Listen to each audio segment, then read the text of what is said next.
Bienvenidos a esta nueva exploración. Hoy nos vamos a sumergir en un texto que es como una secuela y al mismo tiempo la guía de interpretación. La clave para descifrarlo todo, ¿no? Exacto. El material es un resumen del capítulo 15 de Nefi, un texto religioso, y se enfoca en una visión muy conocida, el sueño del árbol de la vida. Pero lo interesante aquí no es tanto relatar el sueño otra vez. No, para nada. Nuestra misión es desglosar la conversación que viene después.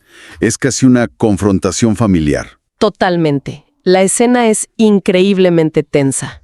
Tienes a Nefi, un profeta joven, que acaba de tener esta experiencia espiritual que lo cambió todo, y vuelve y se encuentra a sus hermanos mayores, Lamán y Lemuel, discutiendo. Y quejándose. Se quejan de que las enseñanzas de su padre son cosas duras de entender.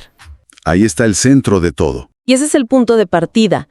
Fíjate que lo fascinante es que el conflicto no es sobre si el sueño es real o no. Cierto, no lo cuestionan en ese momento. La disputa es sobre el significado. No lo entienden. Y esa frustración, digamos, es el motor de todo el capítulo. El texto nos plantea una pregunta desde el inicio. Sí. ¿De dónde viene el entendimiento espiritual?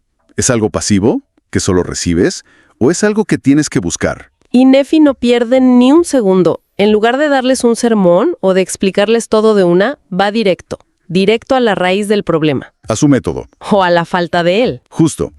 Les hace una pregunta que es, en sí misma, una lección potentísima. Una pregunta que los desarma por completo. Les dice, ¿le han consultado al Señor? Y la respuesta es un no rotundo. Pero es la justificación que dan lo que, revela todo sobre su mentalidad. Es que es tremendo. Dicen, el Señor no nos da a conocer tales cosas a nosotros. Es una tragedia en una sola frase. Una profecía autocumplida, de la peor clase. Exacto. Como creen que la puerta está cerrada, pues ni se molestan en ir a tocar. Es que esa frase es lapidaria, ¿no?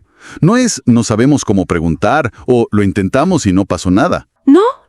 Es una declaración de principios. A nosotros Dios no nos habla. Se autoexcluyen. Y la reacción de Nefi es una mezcla de, tristeza y firmeza. Y ahí establece un principio doctrinal que va a ser clave en todo el libro. Totalmente. Nefi les explica que el conocimiento divino no funciona por favoritismos, funciona por principios. O sea, no es para unos pocos elegidos. Para nada. Les dice, y cito la idea, que los misterios de Dios solo se despliegan para quienes los buscan con diligencia, con fe, con un corazón humilde. Y luego viene la advertencia. Sí, les dice, si no endurecéis vuestros corazones, estas cosas os serán manifestadas. Básicamente está invirtiendo su lógica. Claro, no es que Dios no les hable. Es que sus corazones están endurecidos. Son como un terreno donde la revelación no puede echar raíces. Lo que me parece increíble es que Nefi redefine el problema por completo. Ajá. La queja inicial de ellos, esto es muy difícil de entender, se transforma en una admisión. Una admisión implícita. No hemos hecho el esfuerzo espiritual para entender. ¿Y no les está llamando tontos? ¿Que sería la reacción fácil de un hermano menor? No. Para nada. Les dice que les falta iniciativa. Que la llave la tienen ellos, pero se niegan a usarla. Y al hacer eso, cambia todo el marco de la conversación. Ya no es sobre capacidad intelectual. Es sobre disposición espiritual. Solo después de establecer eso, esa premisa de que entender requiere un esfuerzo, es que se siente listo para explicarles los símbolos. Es como si les dijera, de acuerdo, ahora que saben cómo se aprende, les voy a enseñar qué significa. Y el primer gran obstáculo que ellos mencionan es una imagen que, a primera vista, puede sonar un poco rara. La del olivo y sus ramas. Exacto. Su padre había hablado de las ramas naturales del olivo que serían desgrajadas y otras injertadas.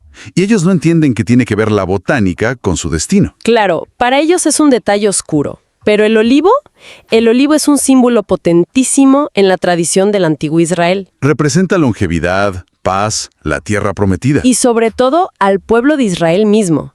Nefi toma ese símbolo y lo ancla a su identidad. El olivo, les explica, es la casa de Israel. Pero no lo presenta como algo estático, ¿verdad? Para nada. Lo presenta como un organismo vivo, dinámico. Un árbol del que se pueden quitar partes y al que se le pueden añadir otras.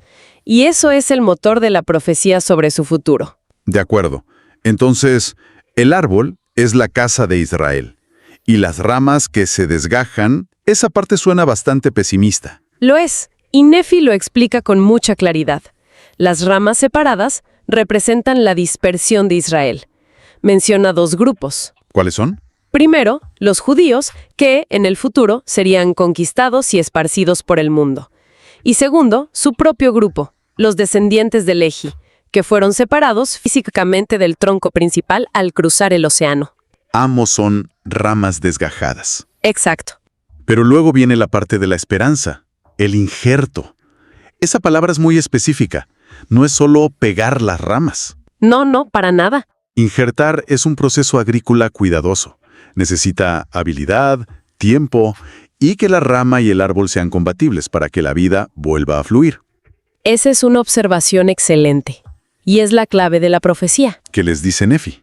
Les explica que en los últimos días, estas ramas dispersas, tanto los judíos como los descendientes de su pueblo, serán injertadas otra vez en el verdadero olivo. Y subraya que no es solo una reunión física o cultural. No, el propósito es espiritual. Es una vuelta al conocimiento de su Redentor. El injerto tiene como fin que la savia, que es el conocimiento de Cristo, vuelva a nutrir esas ramas. Eso amplía la visión de una manera enorme. Ya no es solo la historia de su familia. No, Es una visión de reconciliación a escala global, que abarca siglos. serían ellas quienes llevarían los registros y el evangelio a los descendientes de Lehi. Actuarían, digamos, como el jardinero que ayuda a hacer el injerto. Es una visión de interconexión, entonces, de un propósito que une a diferentes pueblos a lo largo de la historia. Para lograr esta reconciliación final, así es. Bien, una vez que resuelven el misterio del olivo, la conversación se mueve a lo más visual del sueño, ¿no? A las imágenes que de verdad se te quedan grabadas. La barra de hierro, el río, ese edificio imponente. Son elementos muy potentes, casi cinematográficos. Y ahora que sus hermanos por fin están escuchando, Nefi se convierte en su guía. Sí, su guía a través de este paisaje onírico. Empecemos por la barra de hierro. La barra de hierro es literalmente la columna vertebral de la visión. Es el único camino seguro a través de la oscuridad. Y la interpretación de Nefi es súper directa. Directísima. La barra es la palabra de Dios. Pero vale la pena detenernos en la metáfora. ¿Por qué una barra de hierro? Es una imagen muy particular, ¿no? No es un sendero de tierra, no es una cuerda flexible, es hierro. Es rígido. Frío, inflexible, fuerte. Sugiere que la guía que se propone aquí es absoluta. No se negocia. No se adapta a las circunstancias. Hay que aferrarse a ella tal como es, sobre todo cuando no puedes ver nada más. Justamente. Y esa rigidez es necesaria por los peligros que la rodean. El camino no es un paseo. No, para nada. Y Nefi pasa a explicar los otros elementos. El primero es el río de agua inmunda. Y su interpretación es brutalmente directa. Sí, representa las profundidades del infierno.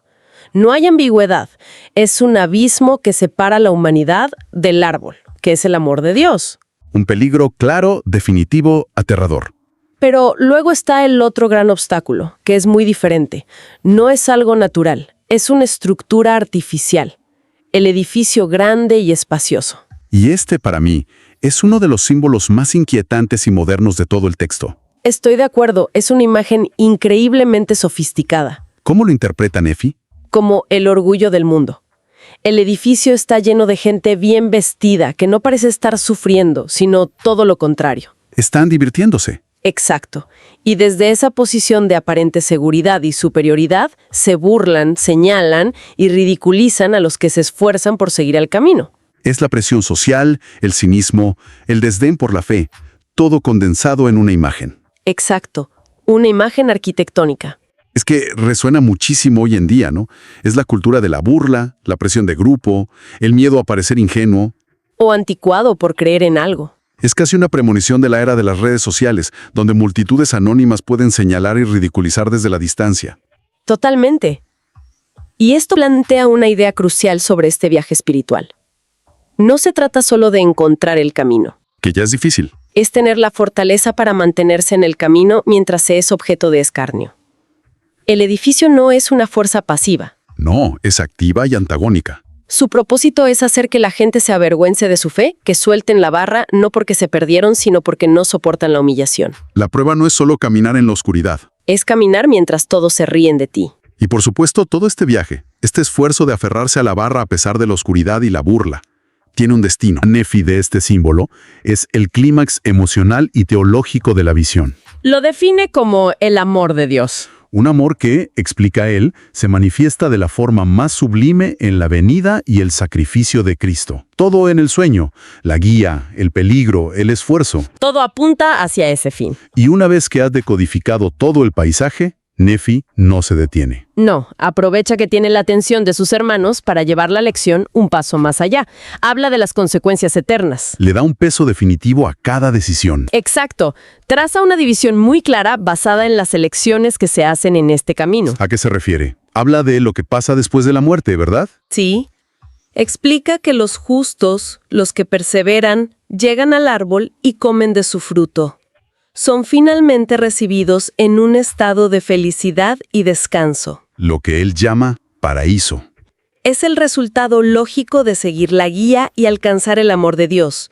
Pero para los que se desvían, el resultado es el opuesto. Los que se sueltan de la barra por la burla del edificio, o los que se pierden en los vapores de tinieblas. Para ellos, Nefi enseña que son llevados a un estado de tinieblas y cautividad espiritual, Describe un abismo espantoso. que los separa de los justos, haciendo eco del río de la visión.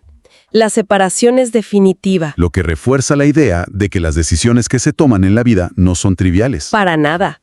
Aferrarse a la palabra de Dios o ceder a la presión social tienen consecuencias eternas, según la doctrina que él expone. Entonces, si juntamos todas las piezas de esta conversación, desde la queja inicial hasta esta explicación final, emerge una lección muy clara. Muy clara. Y curiosamente, no parece ser una lección sobre inteligencia. Loaman y Lemuel no eran incapaces de entender los conceptos. El problema era otro. El problema no estaba en su capacidad de oír, sino en su voluntad de actuar. La lección principal del capítulo es que el entendimiento espiritual, según este texto, no es cuestión de intelecto. Es cuestión de humildad y disposición. Exacto. Su ceguera no era una condición que se les impuso, sino una que, según Nefi, nacía de su propia incredulidad. De su falta de compromiso.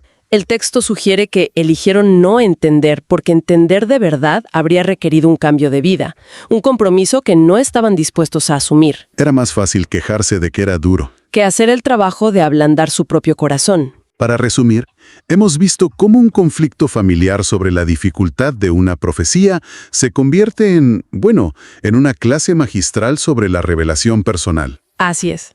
Hemos desglosado cómo la palabra de Dios se presenta como una guía rígida y segura a través de la confusión y la burla del mundo. Y cómo el amor divino se retrata como el destino final y el premio de ese arduo viaje. Exacto. Lo que hemos analizado es la interpretación que Nefi, el hijo, ofrece a sus hermanos. Él actúa como un traductor de lo divino. Un decodificador de símbolos. Aclara cada metáfora y cada consecuencia con una lógica implacable. Pero hay un detalle que no debemos olvidar, ¿Cuál? y que abre la puerta a una reflexión final. La visión original no fue suya, Cierto, la visión original fue de su padre, Lehi. precisamente. Y ese hecho nos deja con una pregunta interesante para reflexionar. A ver, El material nos invita a considerar como una revelación, una experiencia espiritual que es profundamente personal, visual, quizá caótica. ¿Cómo se transforma cuando es contada e interpretada por otra persona? incluso por un hijo tan devoto como Nefi. Claro, ¿qué matices se ganan en la claridad de la explicación doctrinal? Pero ¿qué se pudo haber perdido de la emoción cruda, del asombro personal de Lehi? ¿Cómo cambia una visión personal cuando se convierte en una lección pública? Una lección diseñada para enseñar, corregir y guiar a otros. Es una pregunta sobre la naturaleza misma de la comunicación, de la traducción de la experiencia espiritual y de la transmisión de la fe de una generación a la siguiente.